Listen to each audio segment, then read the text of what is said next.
মৰমৰ ছাত্ৰ ছাত্ৰীসকল, এতিয়া লৈ আহিছোঁ EHS ফাৰ্ষ্ট ইয়াৰ আৰু second ইয়াৰৰ half yearly এক্সামৰ routine.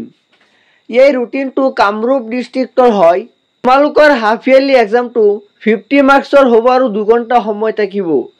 Morning টাইমত 9 AM to 11 AM EHS second ইয়াৰৰ হয় আৰু আফটাৰনুনত আবেলি 1টাৰ পৰা 3টালৈকে EHS ফাৰ্ষ্ট ইয়াৰৰ। তোমালোকে ৰুটিনটো ভালদৰে মনোযোগেৰে চাই থাকা। এনেকুৱা ধৰণৰ ভিডিঅ' পাবলৈ আমাৰ চেনেলটো ছাবস্ক্ৰাইব কৰি বেল আইকনটো দবাই দিবা। ধন্যবাদ।